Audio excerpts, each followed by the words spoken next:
Gusto mo bang matuto paano magsimula sa pag-trading pero hindi mo alam kung ano yung gagawin? Today, I am happy to share with you three things that you need to have in order to start trading.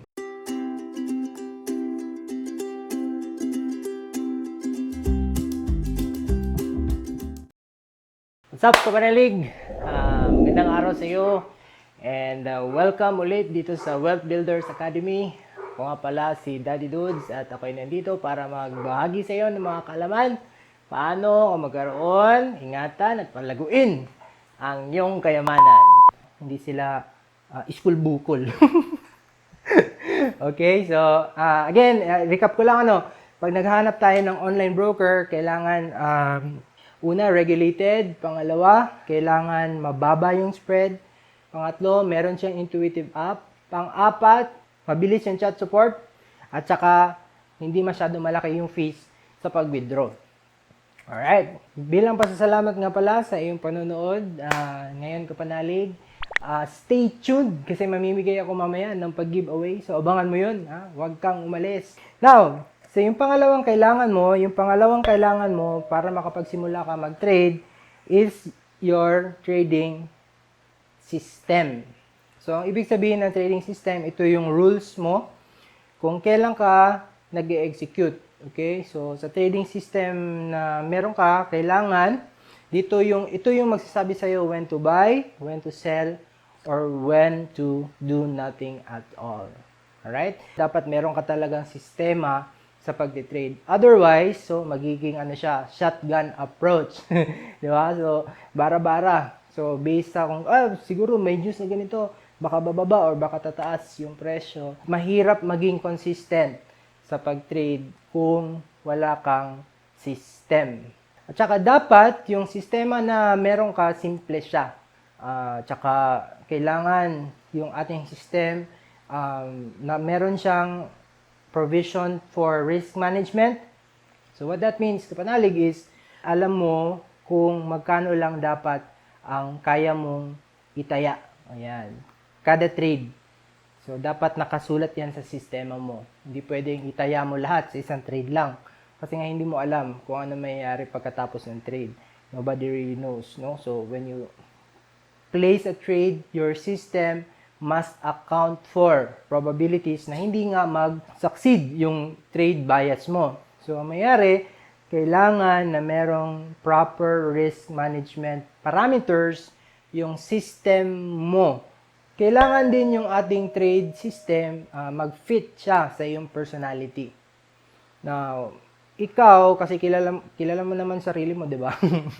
So, kung kilala mo yung sarili mo, alam mo kung ano yung strengths mo, saan ka mahina, or ano yung mga quirks mo, okay?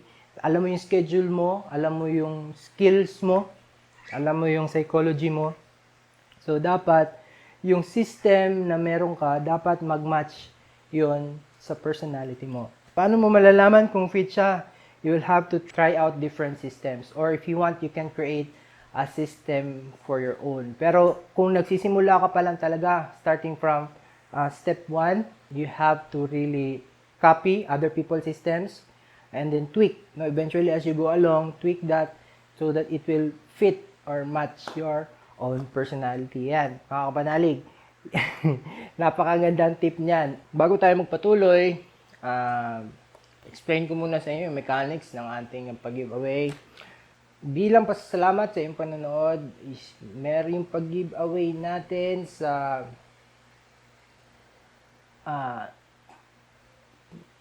maganda yung giveaway. Yung giveaway natin sa episode na ito, mamibigay ako ng isang scholarship. Isang scholarship sa aking Global Trader Program. So, meron akong online course kasi worth, yun siya kapanalig? 7,500. Okay? Worth 7,500. Pero kung ikaw ay yung lucky winner sa ating giveaway, ibibigay ko sa ito for free. Okay? F-R-E-E. Free. So, ang gagawin mo lang sa baba, sa comment sa baba, sulat mo yung hashtag WBA Traders. Alright, so isulat mo yan, kapanalig, sa iyong comment kung meron kang tanong, meron kang mga questions, meron kang mga saludsud, meron kang pamangkot. Isulat mo yan sa baba, and then pipili ako ng isa for every 100 na commenters ng ating episode na ito, ibibigay ko sa iyo worth 7,500 pesos na scholarship sa aking Global Trader Program. So, make sure to comment. Yan nga pala, before tayo magpatuloy, no, naalala ko lang, risk disclaimer, no?